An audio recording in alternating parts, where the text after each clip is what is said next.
Magandang Lunes po ng hapon sa inyong lahat. Holiday o hindi, we're here to keep you company in the next hour. I'm Denise Tan. And I'm Lourdes de Vera. Naughty or nice ka ba this year? Never mind Santa's list. Importante, you're alive and can still make things right. There's a chance, there's time. Welcome to Afternoon Delight.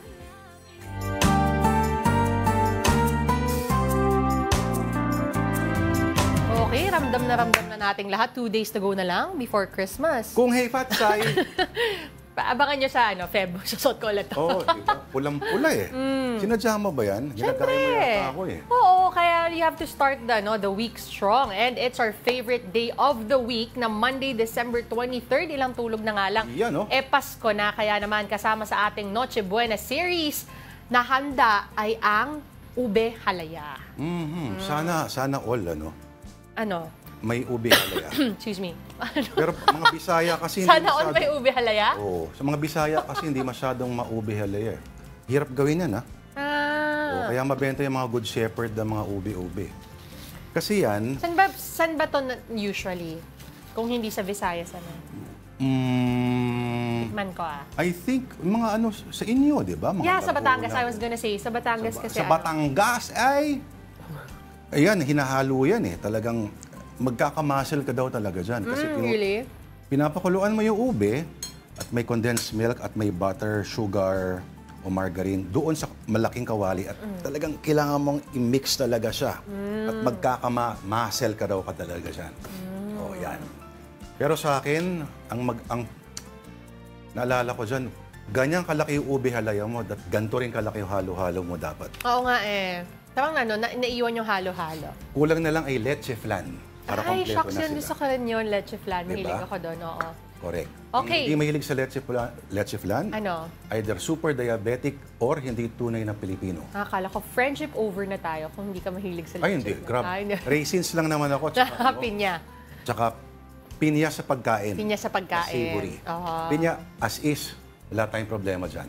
Malayo-layo ang pinya sa atin ngayon. But again, going back to ube halaya, apparently, katulad nga nung sabi ni Lord, medyo time-consuming nga siya. Pero ang ilang estudyante sa Rizal, may naimbentong makina para mabawasan yung tinatawag na halukay ube.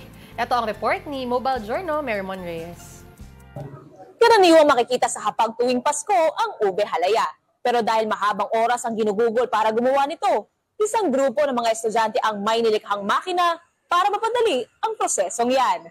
Sa isang pindot lang, didikdikin, igigiling, hahaluin, at maluluto na ang ube halaya sa loob lang ng 1 hanggang 2 oras. Yan ang resulta ng automated ube halaya maker na ito na likha ng mga computer engineering students mula sa STI Ortigas, Cainta. Ang inspirasyon nila, ang kanilang hilig mismo sa ube lalo na pag fiesta.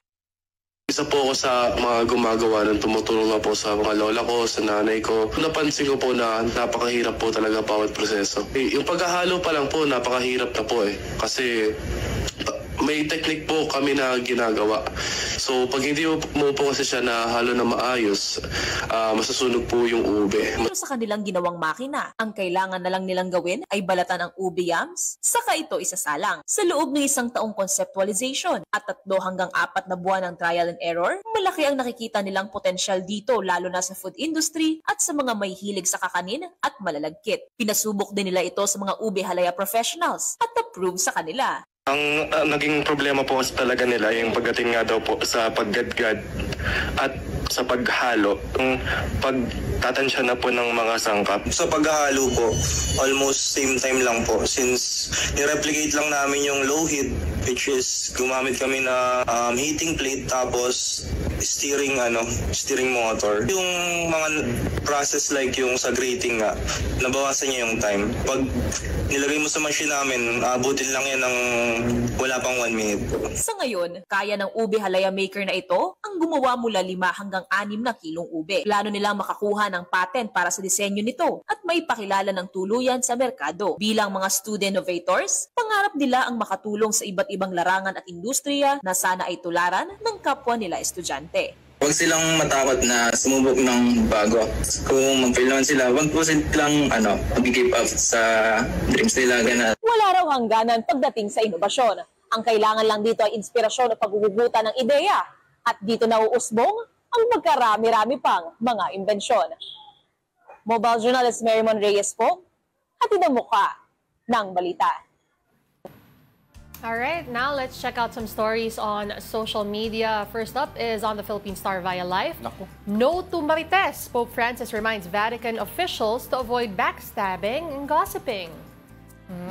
Yung gossiping nagigets ko, pero yung backstabbing, mas mabuti pa na sa harap mo nalang basaksakin yung tao. Hindi, siguro kung meron kang hindi nagustuhan sa kung ano man, mas okay pa rin talaga na kausapin mo na lang kesa, I don't know, you talk behind somebody's back tapos hindi natatapos yung problema, hindi na-address, di ba? Kung ang backstabbing lang ay may physical na epekto sa ating mga tao, lahat tayo, puro butas na yung likod, sigurado. Ito nga si Pope, sabi niyo, he asked critics to tell it to his face. Yan ang sabi niya. Talaga? Ayan, oo. Ano kaya sabihin na? Pope Francis, you know what? Ano? Hindi ka na makakalaro ng football. Ano? Nga. Yun ang sasabihin mo? Oo. Baka naman matanggap niya yun. Oo nga, hindi gossip yun. Oo. Pero pag sinabi mo, alam mo, Pope Francis, may ano ka daw. Oo, mga ganun. Chismis na gano'n, ano? Chismis. Oo. Anyway, sinabi ni Pope Francis na, nako, a form of terrorism and violence itong mga ang pagchichismis and can lead to yung pagkasira daw ng mga komunidad. Diba? Actually, no 2014 pa, no? As early as 2014, yung mga Christmas address niya, medyo may pinariringgan. Oo. Diba? Hypocritical daw yung iba, leading double lives. Ano kaya ibig sabihin? Tapos meron daw, nung 2 years ago, may pinaringgan siya, may eleganteng demonyo who lurks around and works in people have a rigid, holier than thou way of living the Catholic faith. Sino kaya pinariringgan ni Pope Francis? Ano tingin mo? Ano? Kung sino? O about the... Well, yung backstabbing ay mas maganda talaga kausapin mo na lang. Alam mo, sabi pa rin ni Pope Francis, gossip is a plague worse than COVID. Hindi, ha? Sa bagay, hindi natatapos eh. Hindi natatapos at may ripple effect pa. Oo. Pag hindi ka raw maingat, yung dila mo ay maaring makasugat. Oo. It will hurt but it will stop you. Yan. At kahit kailan ang pagchichismis ay hindi nakakagawa ng mabuti pagdating sa usapin ng pagkakaisa, ng unity. Ng unity. Oo. Sabi ng Proverbs 16:28. Ano? Oo. A perverse person stirs up conflict and a gossip separates close friends. Sa Tagalog, ang taong mahalay ay lumilikha ng hidwaan o tunggalian at ang chismoso o chismosa ang humihiwalay sa mga malalapit na magkaibigan. Pero kung hindi nyo kaibigan, okay lang ba yun? Napag-usapan? Baka okay lang yun. Ano na lang gagawin ng mundo kung walang chismis? Oo, kung walang diba? chikang, sabi nga nila. In fact, di ba? Naalala mo, marami naghahanap yung mga Sunday afternoon gossip shows. Ay, oo, usong-uso nga. Mga The Buzz, Correct. ano pa yung mga yon. Uy, nanonood din ako noon dati. Hindi isa sa 7. Kalimutan ko eh. Show Star Talk. Star Talk, Star Talk. oo. Aabangan mo talaga lahat ng mga malalaki, yung mga balita sa entertainment. Tapos aabangan mo kasi isang buong linggo yon. Isang buong linggo nakakompress. Correct. At magsasalita yung person involved in the most tearful of manners. Di ba? Babalik pa kaya? Lahat kasi ngayon nasa Online na lahat online. Oo, mas mabilis pa ang kalat ng balita. Pero mas vicious ba ang talakayan pagdating sa kung social media o ganun din ba? Feeling ko oo, social media. Kasi ngayon, salita na lang ng salita yung mga tao and they can just hide behind their fake accounts. So talagang talagang whatever they want to say, kahit gaano kabastos, kahit gaano kasakit. Online? Oo. Pero naalala ko na may isang point, may isang taon, yung The Buzz. Meron silang voice-over na, of course, hindi mo nakikita yung nagsasalita. Pero grabe talagang, wow, nakalusot yun. Ah, really? Oo. Pero sana hindi na aalala ng mga... ng mga tao. Example, kunyari.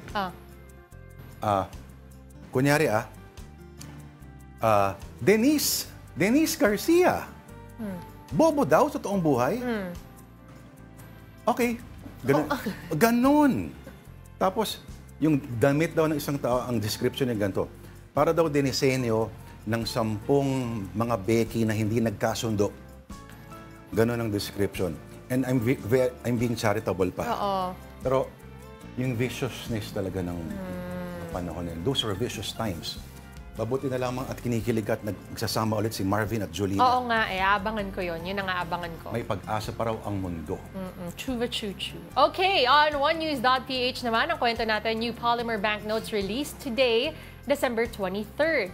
So, August 21, movement or Atom and other critics fear removal of Philippine heroes and past presidents on banknotes could erase the mini history and reminder of heroism. Nga kasi Tita D, di ba? Ang fini-feature dito sa mga bagong perang papel ay yung flora and fauna ng Pilipinas. Yung ating rich biodiversity. Ang tanong ba kaya maraming umaangal doon sa speech nung launch nito ng Pangulo. Parang ang National Geographic style imagery ba sapat na para makapag-inspire ng patriotism at ang pagbalik tanaw sa iyong kasaysayan. Kasi, medyo may mga nefarious sa pagbasa din dito kasi ito, tinanggal mo na yung Ninoy Aquino doon sa 500 peso bill. So parang stealthily done, pero dito mo nakikita na bakit kailangan tanggalin? Hindi, pero sinasabi naman nga ng mga tao na hindi naman daw yun masama to feature yung rich biodiversity, yung mga iba-ibang nakikita natin na protected plants, animals, and all that.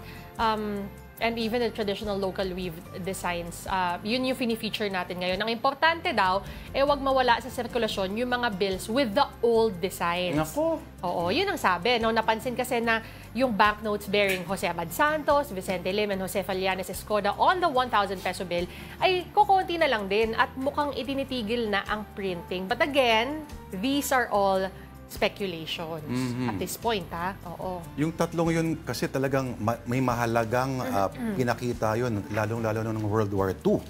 At yung karamihan sa kanila ay hindi pa alam kung saan nakalibing, kung saan yung actual ng mga labi. No, kasi pinugutan ng ulo ng mga Hapon noon. Considering, napakadaling tumutol at napakadali noon na mag-agree sa gusto ng mga Hapon. In fact, it's the easier way out Pero yung pumalag ka na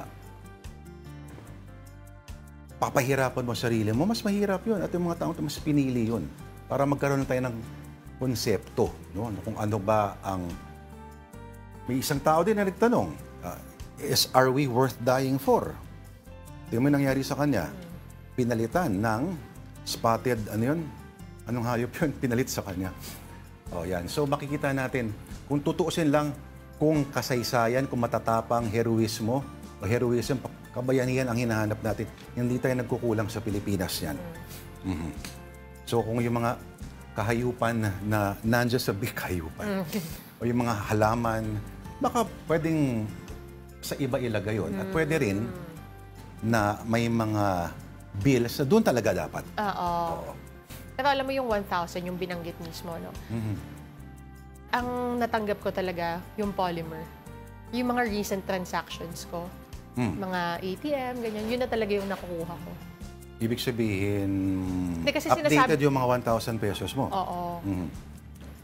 Ako nga, hindi pa ako nakakahawak ng 1,000. Ang grabe naman siya. Pangarap ko nga makahawak. Pero ano masasabi mo pag hawak mo yung polymer? Natatakot ako. Iba parang hindi siya totoong pera. Natatakot ako. I mean, obviously, meron namang ganong klaseng bill sa ibang bansa. Pati. Hindi lang ako sanay. Yes. Hindi lang ako sanay pa. Parang, alam ba yung mga pera sa Hong Kong? Mas maliliit siya than usual. At minsan, pag hinawakan mo, iba yung material. Well, parang may pagka-polymer din. Hindi ko alam kung pwede ko ba siyang itupi, mga ganun. Nako. Naninibago ako talaga. Pwede mo tupiin pag sa Hong Kong, pero hindi mo pwedeng gawin yan kung sa Thailand ka at may mukha ng hari doon. Hindi ka pwede magtupi doon sa part na nandun. Ng mukha. Ni King... Basta yun. The Thai King. Okay. The Thai King na mahirap na. Okay. Hindi tayo makabalik na Thailand. Wag na. Okay, we move on to entertainment. Bossing Vic Soto and Piolo Pascual turned emotional at the premiere night of their MMFF entry, The Kingdom. Kung bakit, alamin mula kay Mobile Journal Denise Valdesancho. Magpapasko na, which means malapit na rin ang MMFF. At syempre, bida dyan ang comeback film ni Bossing Vic na The Kingdom. Tara, silipin natin ang kanilang premiere night. Talaga namang inabangan ng mga fans ang bigating red carpet premiere night ng The Kingdom last Friday sa Gateway Mall 2. Sa setup pa lang kasi, eksena na sa pasilip na costumes na ginamit sa film. Kung ano ang kinayunik ng film. Ganun din sa damitan. Kwento pa ni Signal TV and MQuest President and CEO Jane Jimenez Basas. Naging challenge for MQuest ang The Kingdom dahil nga sa kakaibang tema nito. Alam mo, napaka-baby kami sa pagpuproduce ng pelikula. We started last year with Gumbursa, with Pedro Penduco, and with a warm reception of the films that we did last year. Sabi ko, hindi kasing kalidad or even better. So, when the idea of The Kingdom was pitched to me by Direct Mike, at the time, wala pang detalye. Ang sinabi lang niya, ito yung konsepto at sana tanggapin ni Bossing Vic at saka ni Piolo.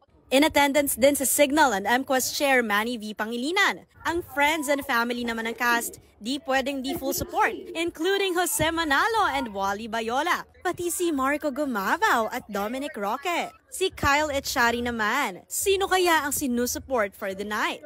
Siyempre, aking kapatid si Piolo Pascual. It's a genre that hasn't been touched yet, and we're moving up in the industry, and I think Kingdom is a very big part of it. And I'm super excited to see where we're going in Philippine cinema. Aakalain mo ring mini reunion ng mga Soto dahil halos complete ang family ni Bossing Vic. Ang cute na si Baby Tali with Mommy Pauline. Of course, andun din. We're very, very excited. We're expecting this to be something very new. You know, my husband is a creature from Thor. Okay. So we're very proud of him for stepping it up this year. Expect not just an action-packed film. Tearjerker din daw kasi ito dahil si Bossing Vic at Papa P mismo speechless sa kakapunas ng luha after watching their film for the first time. Galing lahat eh. Ito na yung handog natin sa Philippine cinema. Sana magustuhan ng mga tao and sana makapag-isip sila para sa ating bayan. God willing, ibigan ng ating mga kababayan. Yeah. Showing na nga ang The Kingdom this Christmas Day yan, December 25, bilang part ng Metro Manila Film Festival this year. Mobile Journal, Denise Valdesancho po, hatid ang mukha ng balita. Abang-abang ang Film Fest. Oo. For the first time, siguro mamaya may bisita tayo at makakausap natin siya tungkol dyan. No?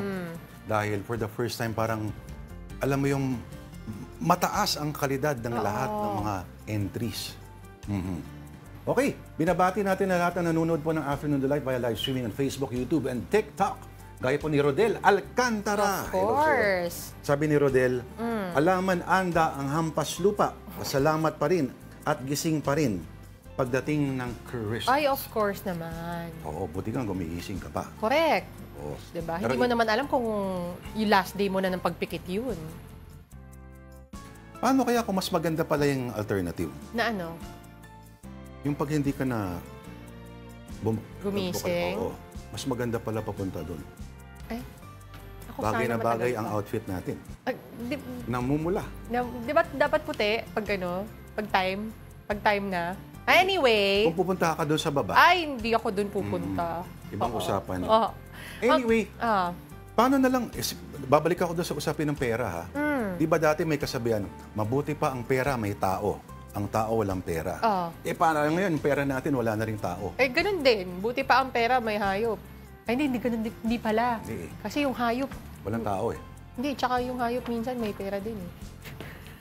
Ano? Mamaya ako na ikakwento.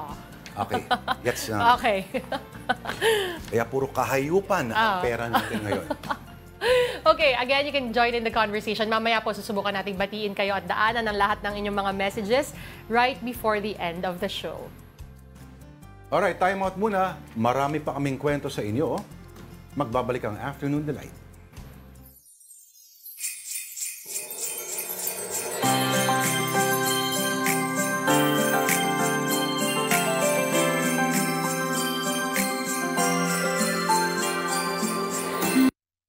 naway maging mapayapa at makabuluhan ang inyong Pasko at lalong-lalo na ang bagong taon. Dahil ang bagong taon ay parating senyales ng bagong simula. At naway sana matuto tayo kay Marisa Cal at kay Anthony Jennings. Unang-una, alamin ang konsepto ng disappearing messages ayon po sa ating Senate President. At pangalawa, huwag magpapahuli. At pangatlo, hindi ko lang huwag nyo nang i-air to. At pangatlo, kung mahuli man, huwag na wag aamin.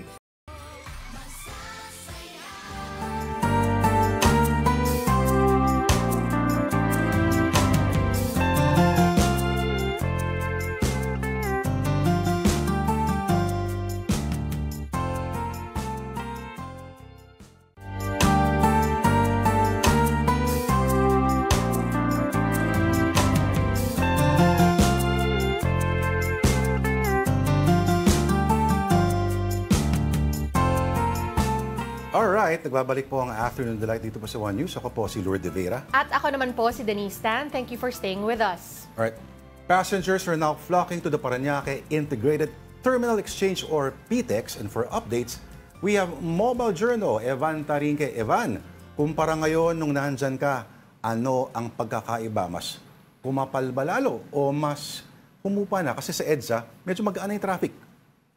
Tama ka din, Popsir. No, kung sa EDSA, ay medyo magaan yung traffic ito sa PITX. May raramdaman mo yung pagdagsa o pagbugso ng mga tao. Sa 2 p.m. nga, Pops Lord, no, nasa 180,000 na. 118,000 na yung through traffic na dumaan dito sa PITX. No? Kanina lang. No? Kanina nakita rin natin yung mga pila sa mga ticket booths at medyo mahaba at mahaba-haba pa rin talaga yung mga pila na para bumili ng ticket pa uwi sa kanina mga probinsya. No? Kanina nga, mga nakausap tayo as early as 5 a.m. nakapila na sila para bumili ng kanilang ticket. Pero as of 9 a.m. kanina, nung huli ko silang nakausap, ay hindi pa rin daw sila nakakabili ng kanilang ticket. So isipin mo yung Pops Birds, around 5 hours naghihintay, pero wala pa rin kasiguraduhan kung anong oras sila makakabili ng ticket. Kaya paalala. At paalala rin, no, sa iba pang mga pabiyahe ngayong araw, may mga ilang bus na rin na papuntang Bicol,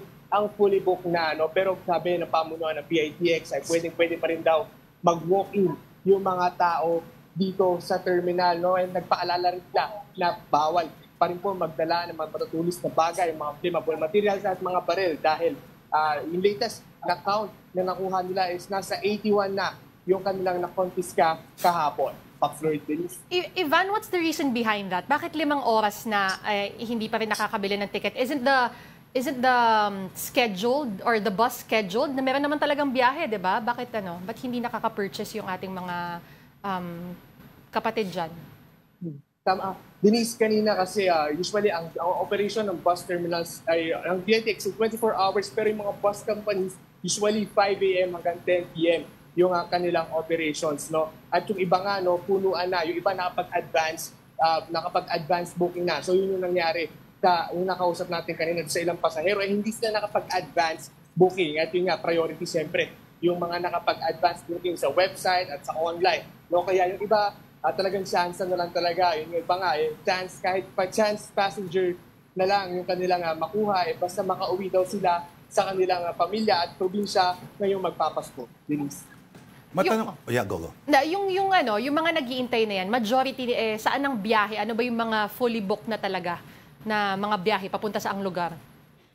Yes, Denise, no. Kadalasan yung isa talaga sa pinaka-fully booked na biyahe, yung pabiyahe papuntang Bicol, no. Yun talaga yung kanina nakita natin, may isang part ay nakasarado na yung ticket booths kasi fully booked na yung tickets from December 23 hanggang December 31. So yun talaga yung parting yun, wala na talaga nakakabili. At yun nga, no, may mga naabutan tayo doon kanina nakaupo, no, nagbabaka sakali na maging chance passenger sila at may mga hindi pasaherong sumipot at sila yung makakuha ng pwesto para sa biyahe na yun. Denise. Kunyari lang, gusto namin ni Denise pumunta ng beach, biglang on a whim, sasakay kami. Ano ang pwede naming sakyang bus at hindi issue yung mahal ng pamasahe o mura ng pamasahe?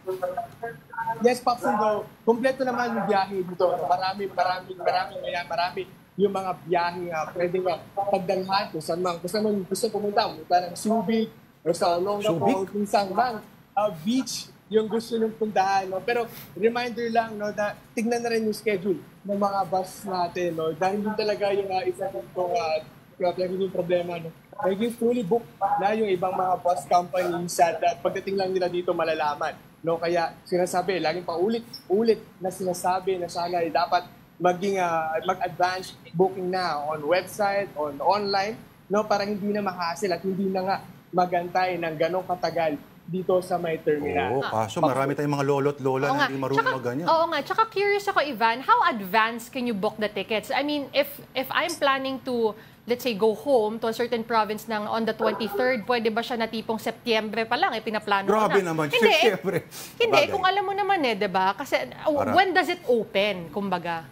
Kasi unahan pa rin yan Tama ka dyan, Denise. So, sa akin pagkakaintindi, it's around 7 days before pwede ka nang mag-advance booking or 3 days before pwede ka nang mag-advance booking. No? So, malayo pa lang talaga pwede ka nang mag-book ng iyong biyahe para hindi ka na talaga ma-hassle. Actually, may mga nakausap ako kanina na ngayong araw ba biyahe pero December 1 ay nakabook na sila.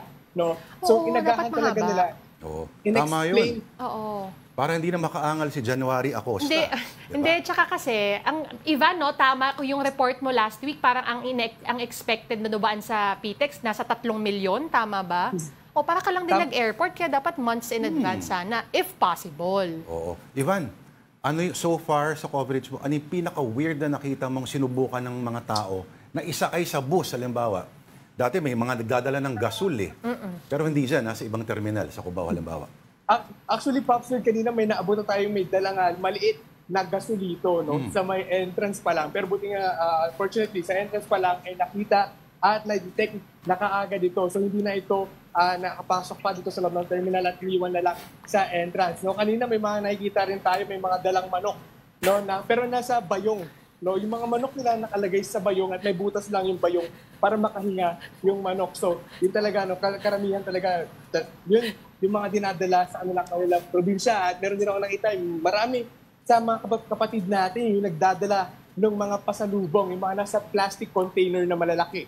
No, yung mga biskwit. Yan, yung biskwit na sa malaking lata, yung iba-ibang mga shapes. Oo, yun, kasama dapat ng manok yun sa bayong Pero anyway, okay, some things never change. Pero mukhang ayos naman. Maraming salamat din sa maayos sa report mo.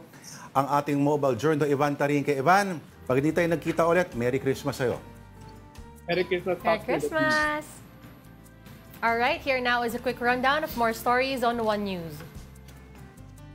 Several houses in Caligang, Catarman, Northern Samar were submerged in floodwaters due to rising river levels. Work and classes at all levels in both public and private schools have been suspended due to the severe flooding caused by the shear line and tropical depression Romina. ACT-CIS Representative Erwin Tulfo has once again topped the latest senatorial survey for the 2025 elections released by Pulse Asia. He was followed by former Senate President Tito Soto, incumbent Senator Bongo, and his brother Ben. Tulfo also emerged at the top of Octa Research's survey for senatorial preference. And prices of fuel products will increase tomorrow, Christmas Eve. Diesel prices will become more expensive by 1 peso and 45 centavos per liter, gasoline by 50 centavos, and kerosene by nearly a peso. Merry Christmas! All right, and for motorists who still don't have RFID on their vehicles, did you know that you can actually have one installed at the malls? By Mobile Journal, Amy Atienza has the details. Matinding traffic ang kalaban this holiday season, kaya naman hatid ng Metro Pacific Tollways Corporation ang Easy Trip RFID registration sa mga malls para iwas hassle sa biyahe. Mula SM Makati hanggang SM North EDSA, umikot ang MPTC para matulungan ang mga motorista sa mas madaling pagpapalagay ng RFID sa kanilang mga sasakyan. Ang ilan kasi hindi pa rin daw registered at ang ilang RFID naman daw ay due for replacement na. Simple lang din naman ang proseso. Mag-register online, pumunta sa napiling site, at samahan ng installer sa sasakyan para mailagay agad ang RFID. Sa loob lamang ng 5 minuto, kayang-kaya nang bumiyahe. Isa sa mga naabutan natin na si Raisa Cabarles, nagpa-install na agad ng kanyang RFID nang makita itong bukas sa SM North EDSA. Ang kanyang dahilan sa pagpapa-install ngayong papalapit na ang Pasko? Para mabilis yung biyahe sa iba't ibang lugar. Tsaka ito yung pinakamalapit na pwedeng installan sa area namin sa QC ever. Bahagi ang RFID Mall Caravan sa ginagawang pagpapadali ng MPTC na makaranas ang bawat motorista ng mas mabilis na biyahe sa iba't ibang expressways. Kabilang ang NLEX, NLEX Connector, SCTEX, Cavitex at Calax. Nagbigay din naman ng paalala ang MPTC na siguraduhin i-check ang laman ng RFID tuwing babiyahe. Maaari naman daw gawin ito gamit ang MPT Drive Hub application ng MPTC para sa easy monitoring at reloading ng RFID. Kung may problema, dumulog ang mga motorista sa 24/7 hotline ng MPTC kung kailangan ng roadside assistance o kung may katanungan. Nananatiling bukas ang RFID Caravan sa Robinson's Galleria sa kabuuan ng taon para sa mga Class 1 vehicle. Mobile journalist Amy Atienza po, hatid ang muka ng balita. Now, good news for motorists. The Metro Pacific Tollways Corporation has announced that toll fees will be waived on several of its highways this holiday season. These include NLEX, NLEX Connector, SCTEX, Calax, and Cavitex. The toll-free period will be from 10 p.m. on December 24 to 6 a.m. on December 25 and from 10 in the evening on to December 31st to 6 in the morning on January 1st, 2025. All right, meantime, the 50th Metro Manila Film Festival Parade of Stars drew big crowds this weekend. And here's the story. Lakas maka-royalty! Ganyan ang unang-unang umariba sa parada na The Kingdom, nahatid ng APT Entertainment, MQuest Ventures at MZTV Productions. Pangmalakasan ang datingan na float para ibida ang kaharian ng kalayaan. Siyempre, sa pangunguna ni Lacan Makisig played by Vic Soto.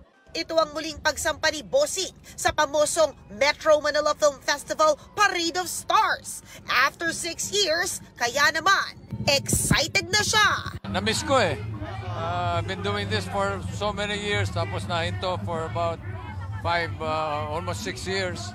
So, it feels very exciting. Parang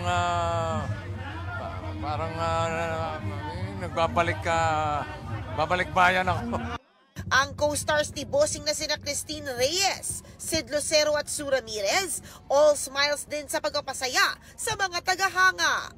Feel free to gate crash naman ang fans sa float ng Uninvited, starring Vilma Santos, Aga Mulak at Nadine Lustre. Bigay todo rin sa katatakutan vibes ang hatid ng Espantajo with Julian Santos, Chanda Romero at Lorna Tolentino. Scary rin ang eksena sa Strange Frequencies Taiwan Killer Hospital with Enrique Hill, Alexa Miro at Jane De Leon. Nag-alabaryo kupang naman ang float ng Isang Himala with Elsa herself, Acel Santos. Love is in the air naman ang feels ng mga romantic movies gaya ng Hold Me Close, starring Carlo Aquino at Julia Barreto, at My Future You, ni Francine Diaz at Seth Fedelin. Memorable moment ito sa Francef dahil itong kanilang first ever MMFF Parade of Stars experience. Hindi rin nagpahuli sa pag-ariba ang iba pang entries na Green Bones with Dennis Trillo at Ruru Madrid. And the breadwinner is sa direksyon ni June Lana and Topak starring Arjo Ataide at Julia Montes. Samantala, may paglilinaw naman si MMDA Chairman Don Artes tungkol sa distribution ng mga pelikula sa mga sinihan. Yung iba po kasing mga sinihan na ilan lang yung butas or cinemas, baka pwedeng wag nang isama sa raffle.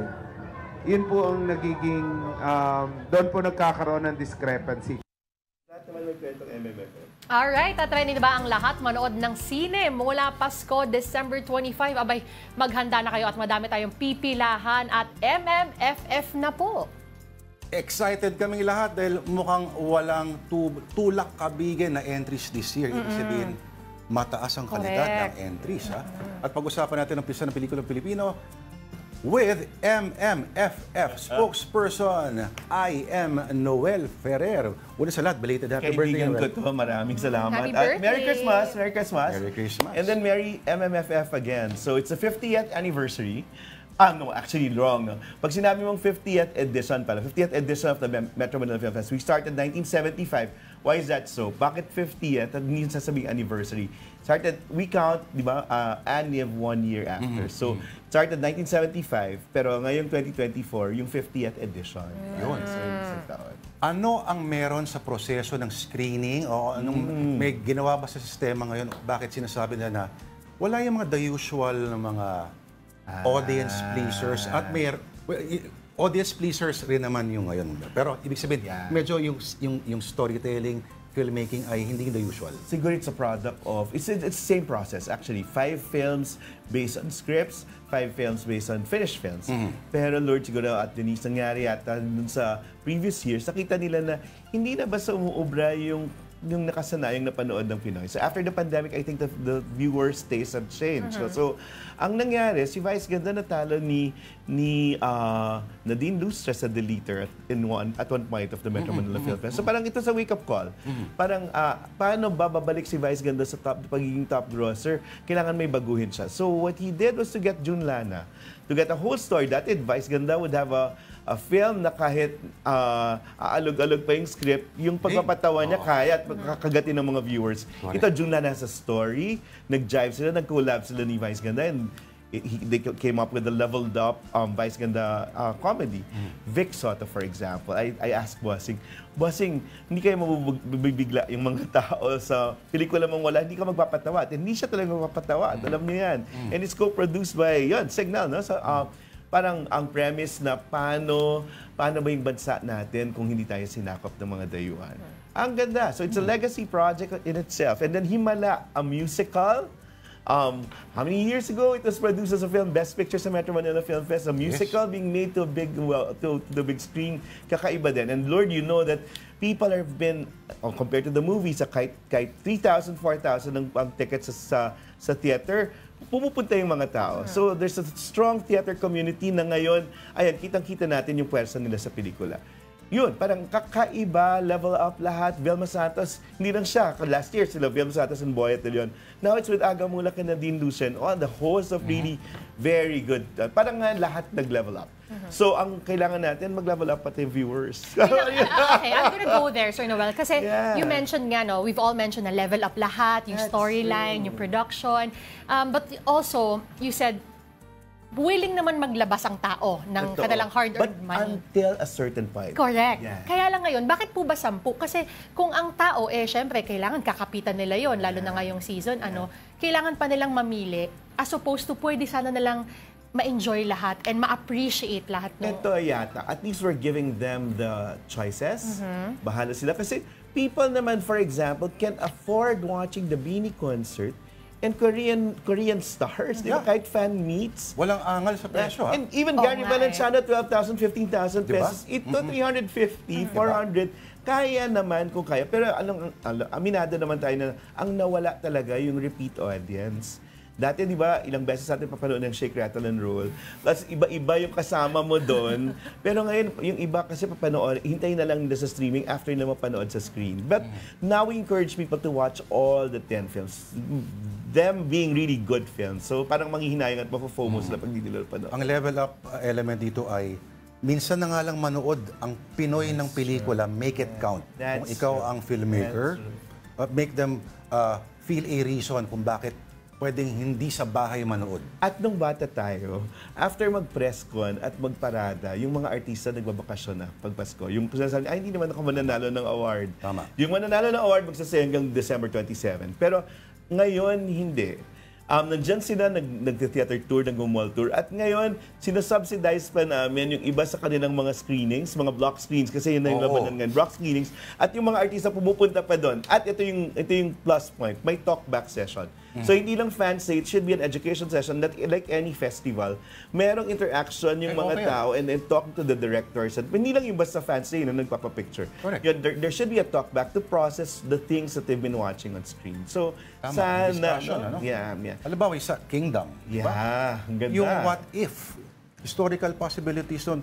Pero para para mas ma-appreciate mo yung premise, dapat may discussion din sa nakaraan. That's true. Alam ba, sa yung breadwinner naman, Yeah. ano ba yung buhay ng mga OFW sa Taiwan? Totoo. O Topak, for example, it got 2 ratings. An R16 rating para pwede silang ipalabas sa SM.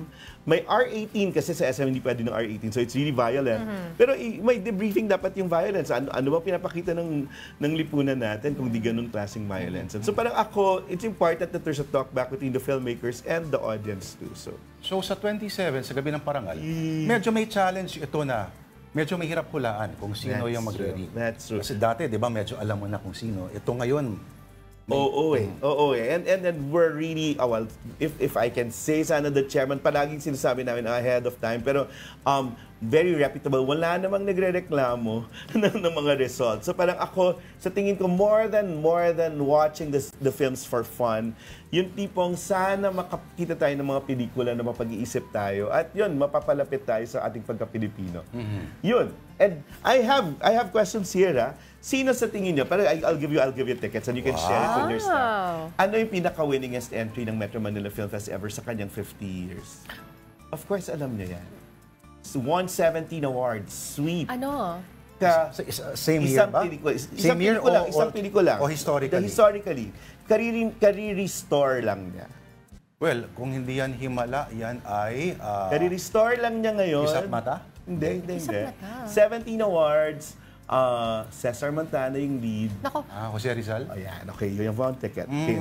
May ganon. Kailangan may ano muna. So, winningest Best Actress of the Metro Manila Film Fest all these 50 years. Vilma Santos. Mali. Nora Honor. It's Nora for 8 awards. Nagsimula 1978 at Chay. Last niyang pananalo 2012, Daewoo. So, pwede mo namang i-share after. Winningest Best Actor. Winningest Best Actor. Sino nga ba? Christopher De Leon? Yes, Christopher De Leon. How many? 7 awards. The first award was ganito kami noon and then magkaibigan. Ayun, may una niya. Yeah, 1976 and then Tisoy pa siya doon. 2008. Yes. Next. Well, last question and you can share. First Best Picture Award. Ang hirap. It starred Joseph Estrada and Gloria Diaz. Alam mo yan. Kaya palagi naming host in the preliminary si Uno Emilio. Ano pangalan nun? Estrada. Anak nila Arnie. Kay Erap. Kaya mo yan. Siya. Tapos si Jake Ejercito. At saka si Isabel Daza. Ang title ba nito ay... Hindi naman Asyong Salonga, no? Hindi. Diligin mo ng hamog ang uhaw na lupa. Na nagkaroon ng spoof na... Hindi spoof yun, ha? Talaga hindi seryosong spoof yun. Okay, Diligin mo ng suka ang uhaw na lupa. So you can share this to your staff, but we have to invite people. Yun, panoorin niyo po lahat ng 10 pelikula. May dahilan kung bakit siyang spokesperson ng MMF. At ang parangal dapat kay Mother Lily. No? Na hindi masyadong nagdala kasi lahat. Come back ng Regal Films. And they have very good entry, My Future You. Well, you have to watch that kasi kakaiba. And this year, katulad nung sa pelikula, sa San Telmo Journal namin na pelikula, ang daming pumanaw ng mga tao sa pelikulan. Si Mother Lily, si Jacqueline Ose was this year, Bing Lao was this year, Tikoy Aguiluz was this year, Mario Bautista. Inaalala natin lahat ng yan at paparangalan natin din sila sa December 27 sa Awards Night sa Soler. So we'll see you all there. Alright. Nako, nagpapasalamat po tayo sa spokesperson ng MMFF. Maraming salamat. A man of many hats, si Ginong Noel Ferrer at Try to catch, literal marami yung hats. Itong edition ito ng San Telmo at si Mr. Noel Ferrer po ang nag-edit. 60 pesos na lang yan online. So it's such a collector's item pag print. So, ganda ng papel at ganda yung layout. Parang kapal, no? Magandang yung kalidad. Yung mga naghahanap ng magagandang pelikula, ay sasabihin mo, wala akong magandang pelikulang Pilipino, eto na. So, kung bibigyan nyo lang ng pagkakataon, nandito po sila. So, kung walang improvement na nangyari, kayo na yung problema. Marami kasi umaangal, hindi naman nanonood. Yun eh. Magaling tayo doon, magreklamo. Yes. Alright, maraming salamat. Thank you. See you at the Belated movies. happy birthday. Thank you, boss. Happy See you at birthday. Thank you for everything that you do. Walang bagong taon na to lang Pasko kasi magtatrabaho pa rin kayo. Para sa bayan at ganap na demokrasya, Ang buhay sarap. ang ating mga pelikula. Thank you. All right, you guys are still watching Afternoon Delight here on the One News. Time for another breather. We'll be right back.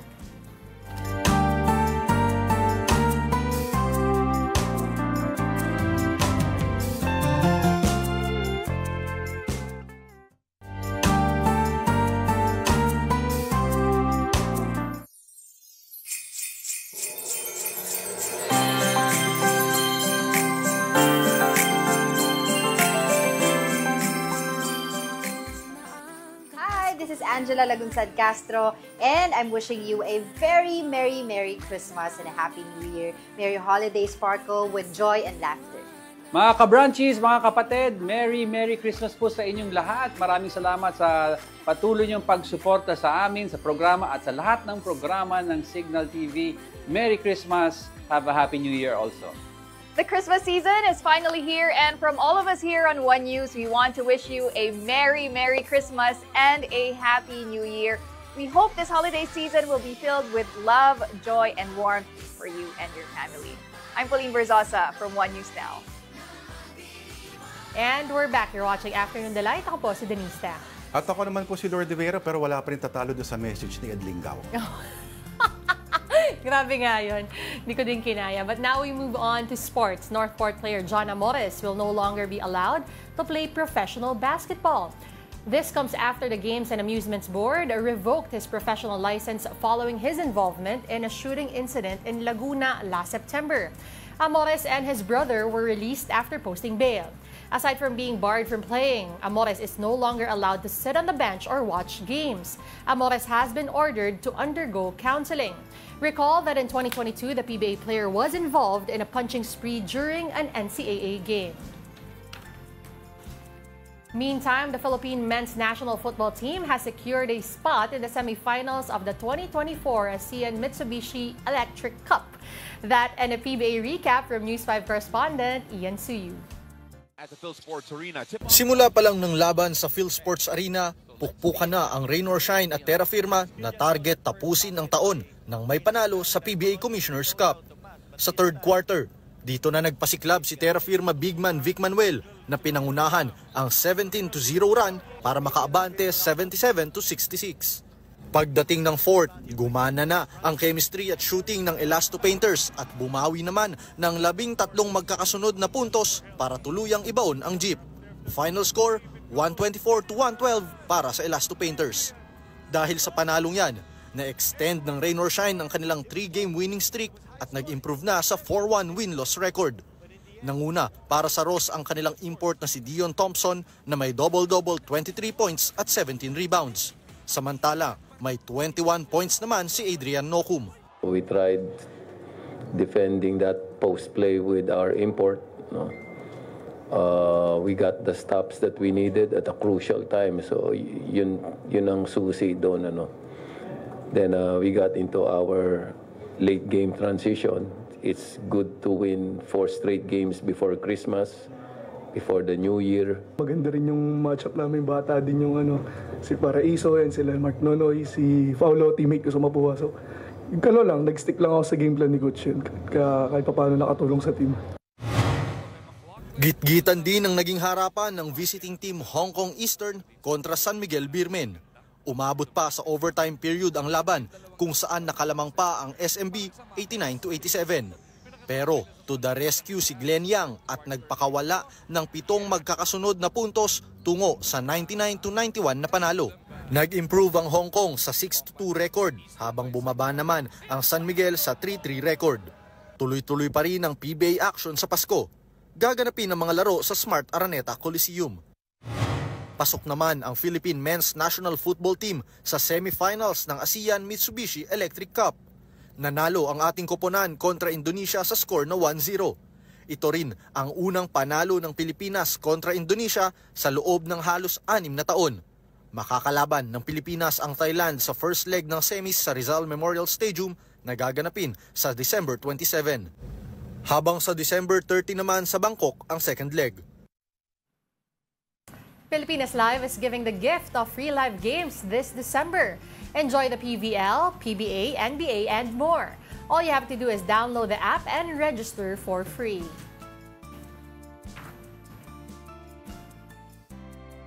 Ang mga Pinoy, kilala for their ingenuity at ito ang ilang proof sa ating I Saw the Science Pinas Represent.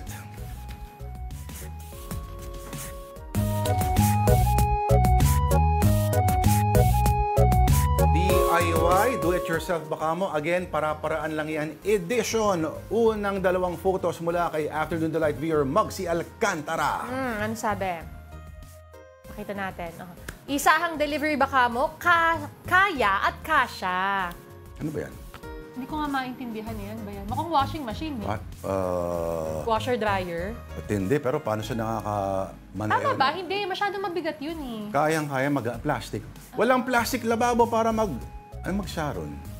Hindi, sa pangalawa to. Nasaan na yung pangalawa nating photo? Next. Walang plastic lababo para mag-sharon. Take out. Gloves ang gamit niya. Plastic gloves could work. Ay, alam mo parang mas wais yun. Oo nga, pero sana hindi gamit yung gloves. Untindi naman nun, oo.